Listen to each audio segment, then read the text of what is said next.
Raider Nation, what's going on? It's Mitchell Renz here, host of the Raiders Report by Chat Sports. And coming up on today's show, I'm going to give you guys some updated Raiders trade targets. And the very end, I'm going to tell you the top two players that I believe are the most likely to be traded off the silver and black. For those of you out there that are wondering, are the Raiders going to be buyers? Are they going to be sellers at the deadline, which is October 31st at 4 p.m. Eastern Time, Tuesday, following Monday Night Football?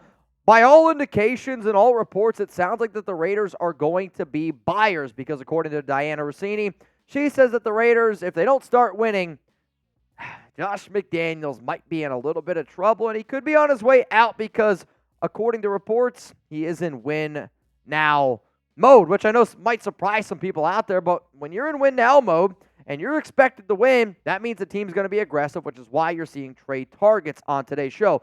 Also, according to The Athletic, this is the Raiders during the NFL trade deadline. The Raiders remain in buy mode with the trade deadline approaching, and according to league sources, their focus when it comes to trades will be able to find ways to further their effort to compete this season, particularly if they can land a pass rusher.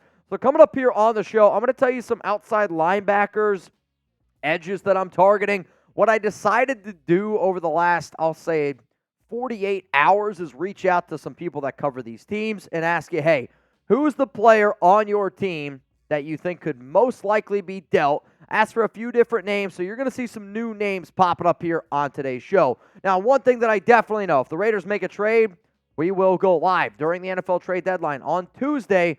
Chugs and I are going to be live for most of that day. So if you're looking for wall-to-wall coverage of the Raiders all year long, no days off here, if you want the Raiders to fire Josh McDaniels, hey, I'm your guy. Hit that subscribe button, turn on those notifications down below. That way, if the Raiders do something, you don't miss it. Let's go to the very first player here, and I'm going to go a little bit more cheaper. And when you look at Josh Uche, he generated 56 quarterback pressures last season, notched 12 sacks just on 285 pass rush reps in 2022. And when you consider the fact that he played in less than 20 snaps, when I say last week, I technically mean when they played the New England Patriots, the Raiders, so he wasn't really getting used all that much. But this is a player that the Raiders have had their eyes on, according to my sources, for quite some time because McDaniels and Ziegler have liked him. He's playing a little bit more with Matthew Judon being out there, but Josh Uche is definitely on Ziegler's radar. Let's go to a bigger name guy here, and it's Preston Smith, outside linebacker of the Green Bay Packers. And the reason why he's on here is because Rob Demovsky listed Smith as a potential trade target for the Green Bay Packers or somebody that they could deal away. Green Bay right now has Rashawn Gary. They also drafted Lucas Van Ness. Those are their top two guys. They're about to pay Rashawn Gary a boatload of money, and Van Ness is the guy that they drafted again in the first round. The Raiders would have to take on a little bit over $5 million this season. I want you to think about Preston Smith as kind of the whole Hunter Renfrow factor. Yes, Smith is playing a lot more, and he's been a lot more better than what Renfrow has been, but teams are a little bit hesitant right now to pay Smith that $5 million, just like teams are a little bit hesitant right now to pay Hunter Renfrow. Coming up, let's go to the defensive tackles that I'm targeting here for the silver and black before the NFL trade deadline, because you can't win in the NFL if you don't start winning in the trenches, and I'm going to drive myself nuts because I want the Raiders to go add a defensive tackle. Before I show you those DTs, though, remember, our show here is sponsored by Prize Picks, and if you haven't already, go to prizepicks.com/CLNS and make sure that you use code CLNS because it's daily fantasy sports made easy. And it's not just the NFL. Prize Picks is awesome because with basketball season here, you can now pick combo projections across football and basketball from the Specials League, a league created specifically for combo projections that include two or more players from different sports or leagues. For example, you could do Steph Curry plus Davante Adams at a 10.5 combo of 3-point field goals made plus receptions. For this week, for me personally, I am just going to stick with football because I know football better than basketball. I'm taking less Josh Jacobs on the touchdown total, Jared Goff more, Amon-Ra St. Brown more passing yards and receiving yards. I'm also hoping I do a little bit of a reverse jinx. I'm not going to lie to y'all. But seriously, go get started with Prize Picks. Go to prizepicks.com/CLNS and use code CLNS for a first deposit match up to $100. Prize Picks even offers a reboot policy, so if a player is to get injured, don't worry, they got you covered. One more time, prizepicks.com/CLNS. Let's go to the big boys down the middle. Milton Williams, only 24 years old. He would be the best defensive tackle on this Raiders team. And right now he's just buried on the Eagles depth chart because of the amount of talent that team has. They have Jordan Davis. They have Fletcher Cox. They have the other Georgia defensive tackle's name is escaping me right now. But overall, this team has Jalen Carter. Yeah, Jesus. They have a lot of talent there, right? I thought of Georgia defensive tackle, and I kind of laughed out loud. But seriously, if Milton Williams, who's going to be a free agent next season, wants to get paid, he's going to get paid a lot more if he's a member of the Raiders. I'm just saying. Let's go to the next name here. It's Neville Gallimore, defensive tackle of the Cowboys. And according to a source, very, very close to me in Chat Sports, the Cowboys have been shopping him for quite some time. And it's not because he's not a good player. It's because they already like a lot of the defensive tackles that they have, and he's going to be a free agent next season. So the fact that they're looking for just a low-end pick, it's not going to cost you a lot. You could probably get him for a 7th rounder, maybe a 6th at the most. That's why Neville Gallimore here makes my list. Let's now go to another name, the Tennessee Titans, man. They are clearly sellers at the deadline. They've been shipping off players left and right. And I talked to the Tennessee Titans, or I talked to Jeffrey Simmons' agent, and I said, hey, man, is there any chance the Raiders could trade for Simmons? He said, no, Simmons is not going to be going anywhere. So then I said, all right, let's go to another defensive tackle here, Teair Tart, who has been linked to being on the trade market because everybody on the Titans in the most recent report is everybody's available, essentially. He is right now currently battling a toe injury, but he is expected to be back soon. So Tart, solid run defender, will be a free agent next season. Always when you're talking about trade targets, look for, is he going to be a free agent next season? Where's the team currently at? And that's why Tart here makes my list. Remember, though, we're talking about trade targets here because the NFL trade deadline is coming up, and the reports indicate that the Raiders have been looking to find a Chandler Jones replacement. They've been looking for an edge rusher. So coming up here on the show, I'm going to give you some edges that the Raiders could look at. First name here is Chaisson, with Josh Allen and Trayvon Walker both above him on the depth chart because of talent and drafting reasons. This kind of leaves Chaisson on the outside looking in. Even though he hasn't lived up to the first-round talent, only 24 years old, a lot of upside there. If you want a long, lanky, athletic player, think of him as a better version than Arden Key. Yes, both out of LSU.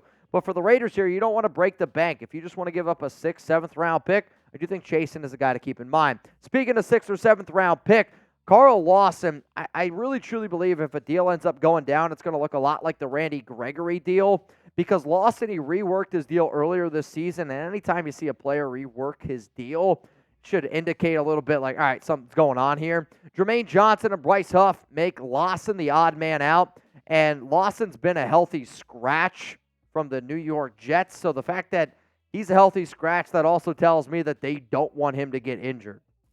What does that mean? NFL trade deadline, he's on the block. Arguably the biggest name and probably the name that I want on here the most that's realistic is Montez Sweat. According to a source close to me, Sweat is more likely to be traded than Chase Young, which all reports are that is 100% true. Sweat is in the final year of his contract, and I do think that he would be a really solid Chandler Jones replacement. Plus, NFL teams, or at least one NFL team, has called the Commanders already asking what would it cost to get Sweat on their team. Then let's go to the final defensive end here for my trade targets. It's Emmanuel Ogbah, and according to a Dolphins beat reporter, he is on the trade block.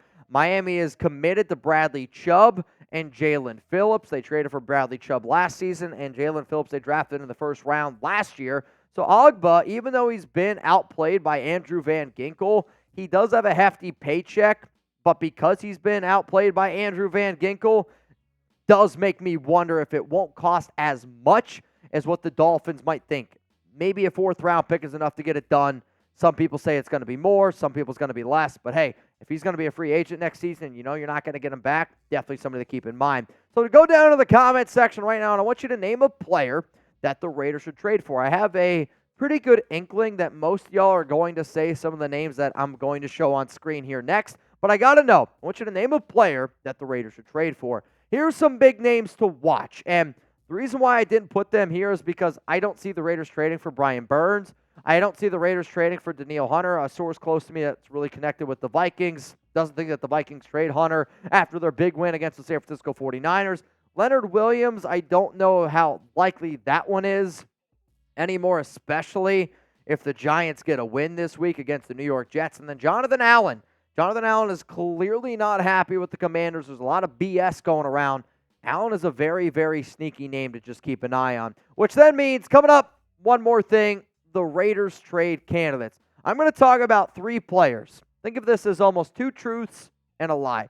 2 of them I could see being on the trade block. 1 will not be dealt. But remember, we're going to be live on Monday Night Football this week. Raiders, Lions, make sure you're subscribed. Jeremy Chuggs and I are going to be rocking. We're going to be rolling. It's going to be one hell of a time. And I hope all of y'all decide to tune in and rock with us. The very first name, and it's the biggest name for the Raiders in terms of trade candidates, it's Hunter Renfrow. McDaniels and Renfrow have a fractured relationship. It sounds like they've been shopping him for over a year, according to Jordan Schultz, even though the Raiders, for whatever reason, gave him 2 years, $32 million. It makes no sense to me.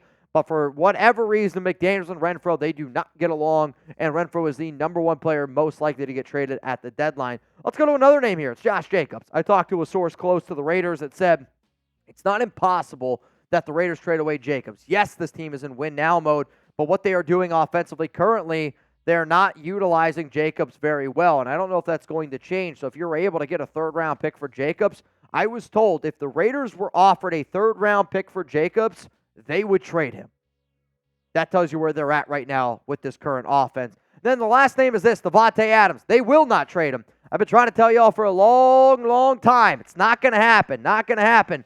New reports come out that say Davante's not going to get dealt. Davante doesn't want to be traded. People, though, are going to continue to spin this narrative that Adams could be dealt. The Raiders have already paid him next season. In fact, I saw this douche on some Texans YouTube channel saying, could Davante be traded to Houston? The answer to that is no. Remember, y'all, if you want to follow me on Instagram, Twitter, at Mitchell Renz 365 is where I am at. It is where you can find me for all things because, well, that's where I'm located, man. So seriously, make sure you never miss anything around this team. If you can't stay up to date on YouTube, hey, I'm on social media for a reason, so tap in there. If the Raiders make a deal, always know that we're going to be going live, and they are going to be buyers, so make sure you're tuning in and watching Chuggs tonight when we go live on Tuesday, the day after Monday Night Football against the Detroit Lions. NFL trade deadline day. It's going to be spooky season. It's going to be Halloween. Can't wait to see what ends up going down.